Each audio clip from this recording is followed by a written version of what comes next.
Thank you very much, Mr. Chairman. Today we address a topic that tends to make even the most thoughtful citizen have their eyes glaze over. Boring, that's the topic we have today. It's boring for the multitudes, but it's billions for those who exploit our complex tax system. Today we consider the many ways in which some multinationals avoid taxes and shift the burden of paying for our national security, our homeland security, and other public services onto small businesses and family taxpayers who play by the rules and cannot engage in these kind of international shenanigans.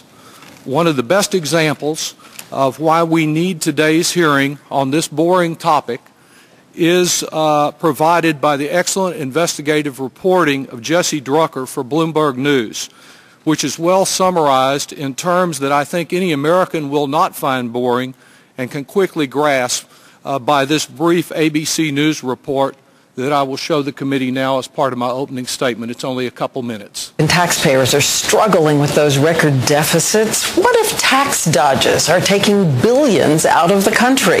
A new report from the business giant Bloomberg News finds hundreds of U.S. companies skirting $60 billion in taxes a year.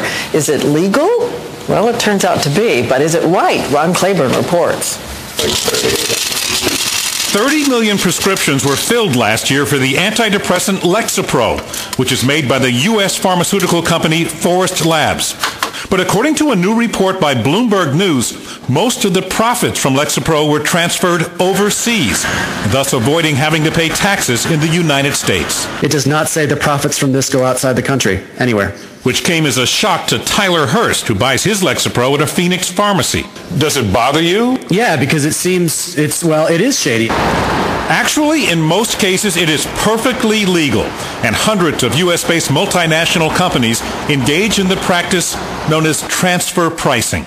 The most recent estimate for how much tax revenue gets lost here in the U.S. is $60 billion a year.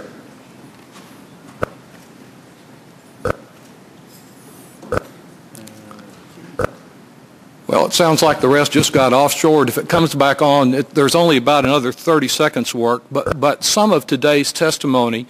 American taxpayers are struggling with those record deficits. Some of today's testimony, Mr. Chairman, addresses H.R. 5328, the International Tax Competitiveness Act, a bill that I've introduced with several members of this committee. It does not purport to solve all the problems in this area that are subject of the committee, or even all the subject that we just saw in the Bloomberg report. What our bill does do is to reduce the incentive to engage in this kind of egregious scheme to avoid U.S. taxes on intellectual property that's developed here in America. Intellectual property can be a special formula, a trademark, a process design, a patent, some kind of know-how. These are ideas that are created in this country.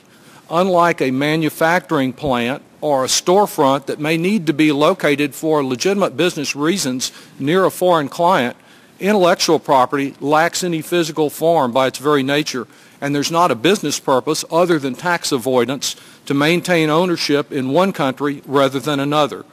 Our existing tax laws perversely provide an incentive to offshore economic ownership of ideas, much the way that some of our other laws encouraging offshore jobs, offshoring these ownership of ideas that are developed in America off to a tax haven. Often such property consists of technology that was developed using tax incentives here in the United States, like our research and development or research and experiment credit.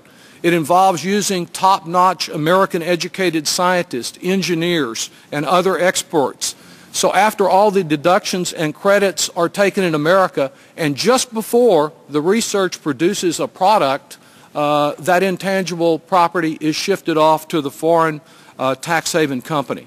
These resources drain our treasury, and they deny America a full return on its investment. Our bill makes a reasonable, targeted approach to tax some of the income from this American intellectual property that's been offshored. Our bill helps stop the nonsense, ends the gamesmanship by simply rescinding some of the existing rules that, as the ABC video, the portion you saw said, are perfectly legal, that allow companies to keep such income offshore and exclude it from the United States tax base. This proposal appropriately taxes the income that is associated with American technology and ideas. We're going to hear today a testimony regarding the magnitude of this problem, described as a $60 billion per year problem in the ABC broadcast. Whether it's $60 billion or $26 billion or some other number, it's clearly very significant.